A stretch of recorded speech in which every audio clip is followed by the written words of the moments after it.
is super important in one of these three fundamentals because it's our only connection to the club.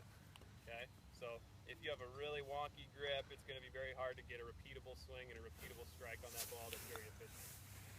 You'll notice you don't see many tour players that have their hands very far apart. Okay, they always have them either together or interlocking or overlapping in some sort of way. There's three basic grips. There's the 10 finger, so it's like a baseball grip. If you grew up playing baseball, a lot of people like this baseball grip. For me as a teacher, I don't like to teach it a whole lot because it kind of teaches an overactive right hand. It's not really connected to the left hand. People tend to have a tendency to miss left with the baseball grip that I've seen. So I'm not going to tell you it's wrong though if you use it, but I may have you try something else if I notice a pattern. Then they have what's called the Vardin grip or the overlap grip, where that right pinky goes over the left index finger. Okay, that gives more connection between both hands. I love that. People with big hands though, it's maybe not the best grip for them because it's uncomfortable with big fingers and big hands. And then what I use and what a lot of successful players use is the interlock. This is the best connection in my mind. I'm not saying it's the best grip, but for me personally, I've had a lot of success with this grip. I just feel like one hand isn't any more dominant than the other when we grip it like this. So I'll look at that as I watch you guys now working on your grip. I'm not going to say one way is right, one way is wrong, but I may just have you try something to see if it works any differently. So now that we have the way the hands interact together, it's very important how the hands sit on that club relative to how many knuckles you can see. If you have a strong grip, there's neutral, strong, and weak. If you have a strong grip, usually a lot of baseball or softball players have a very strong grip. That's where you can see probably 2 or 3 knuckles on your left hand for a right-handed golfer. That has a tendency to make your hands really active. Okay? If you have a 10-finger grip and a strong grip, you're probably hitting high left. All your misses are probably high and left. Your hands are very much active. So your right hand's going to be very underneath, your palm's going to be facing the sky, and then the other hand's going to be the opposite. The palm's going to be facing the ground. You're going to see a lot of knuckles. I don't like to teach that unless somebody has a big tendency to miss right a lot. They can't quite release that club, so I'd strengthen their grip. So I'll keep an eye on all you guys for that too. Might have you try strengthening it a little bit. And then there's the weak grip, so that's the opposite. So the top hand, instead of being underneath the club, it's going to go more on top. And then that bottom hand, or the top hand is going to go below. Bottom hand, top hand. So then we're going to be able to see more knuckles on this bottom hand. Okay, I'm going to be able to see 2 or 3. These people are going to be a tendency to hit kind of high right shots. Okay, their hands are already in a released position at impact before they even start. So that club can't quite roll over and it won't go as far left. So if some of you guys have a tendency to miss it to the left, I'll usually weaken your grip to help that club not point as far left at impact. And then there's a neutral grip, where both those hands, the palms are facing kind of each other. The right hand is facing the target in your setup. You can usually see maybe 1 knuckle on either hand. Okay, so that's kind of a very passive, neutral, usually the best type of grip if you want to be able to work the ball both ways or just hit a straight ball. Okay, so if you guys want to stand behind me, I'll show you a neutral grip. This is usually what I use, and I have a standard curvature of the ball, but I usually don't like to curve it a whole lot. You'll notice I can see both my index finger knuckles in my on both hands in my setup. Not much curve on it. I pulled it a little bit, but it wasn't curving left and right very much. Now I'm going to strengthen it. So I'm going to rotate this glove hand so I can see a few knuckles, and then this right hand so I can't see any. This is really uncomfortable. I never do this. We'll just see what happens. That one went even further left. So people with that strong grip have a tendency to miss left. Their hands get flippy. Club face will usually turn over and point to the left. And then there's the weak grip. So I'm going to turn it the opposite way. So this right hand goes on top. I can't see any knuckles on my glove hand. I can start to see these 1 or 2 knuckles on the top here. Really uncomfortable again, but we'll see what happens. See how it kind of leaks out to the right? Our hands naturally, with the force of our swing, want to turn over at the bottom of our swing. If we're turned over even more before we start, that's what we start to see, is that ball go to the right. So, each of you get up to your balls again. tendency to miss one way or the other, I'll probably ask you to try it out, try a different grip, see how it does for you. You don't have to stick with it if you don't want to, but who knows, maybe you'll find a grip that feels pretty good and it ends up working for you, okay? So, chipping the ball. More ground time, less air time, right? So, in order to achieve the different variances in height and roll, we look at how our hands and our wrists operate during the swing, okay? If we have a lot of hand action, that's usually going to make the ball go up and roll less. If we have less hand action and we keep our wrists nice and still, usually that ball is going to go lower and it's going to roll out more, okay? So, I have two names for these different shots. The chip shot, I'm going to call none to none, and the pitch shot, I'm going to call some to none. And that's just in terms of the wrist action. For a chip shot, none to none. So I'm not going to hinge or use my hands at all. I'm simply rotating my body. I'm using my core to help me swing this club. I'm not keeping my core still and flipping my wrists. This is some or a lot of wrist action, okay? I'm looking for none to none. So setup is very important for these shots in order to help us do this. Feet are close together. We're not swinging full speed, so we don't need the balance of a wide stance. We're going to stand a little closer to the ball, and as we stand closer, we choke down on the grip. That makes the club a lot easier to control. We move the ball a little bit back of center for this lower shot. If we need lower trajectory and more roll, move the ball back in your stance. So I'm going to play this about a ball's width back of center. And then I'm going to put my weight kind of on my left foot, just to get the grip.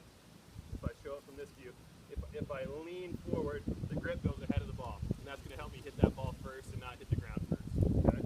So I'll show you here. None to none. Feet together, ball back in your stance, weight on your left foot, choking down on the club, and I'm going to keep my hands nice and quiet.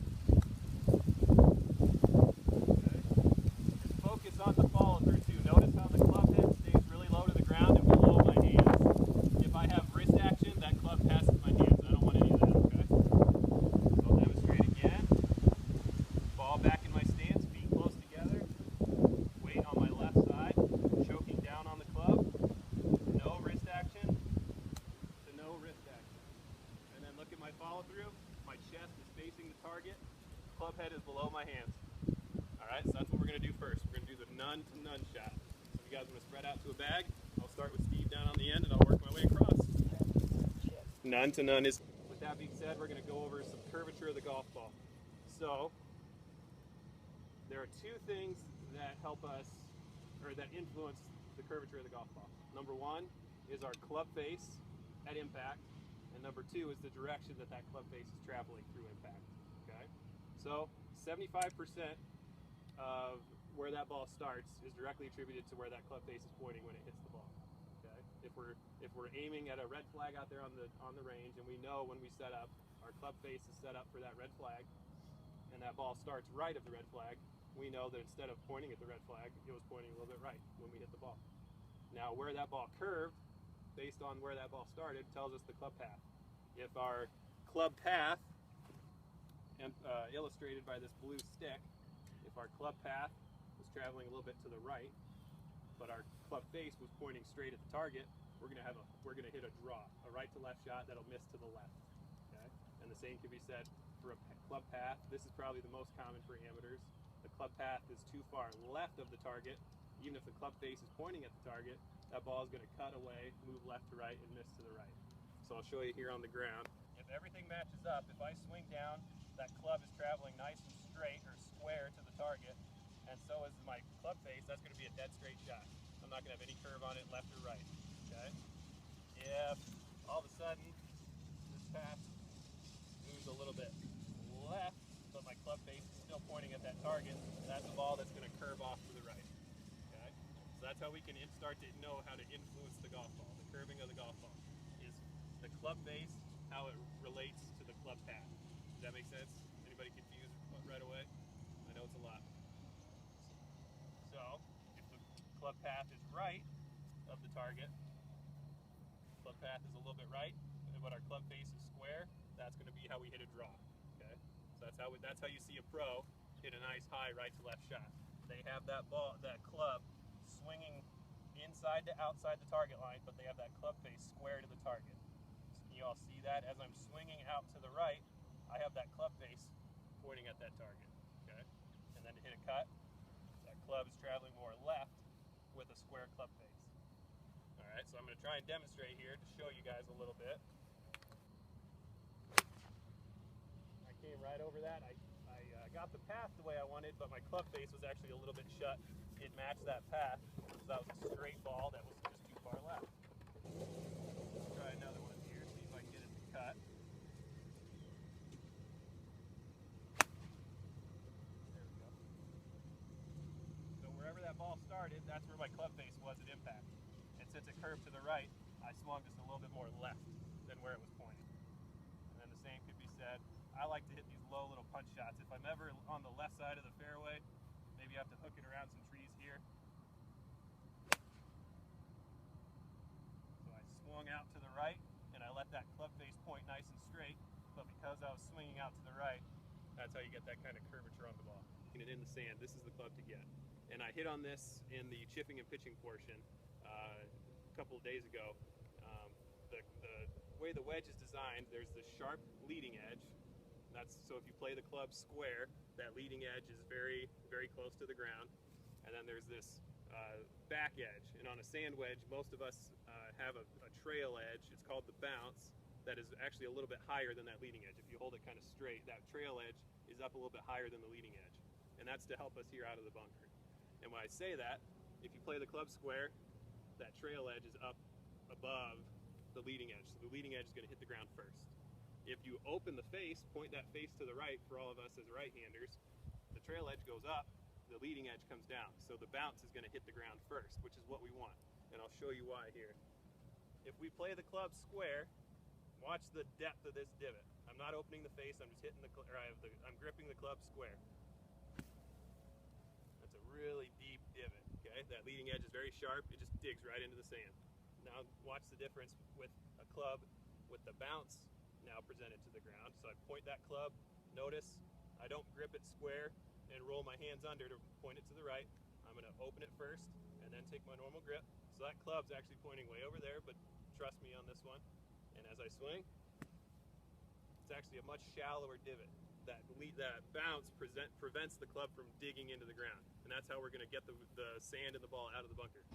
Anytime we get on the green, I never want to have a 3-putt or more.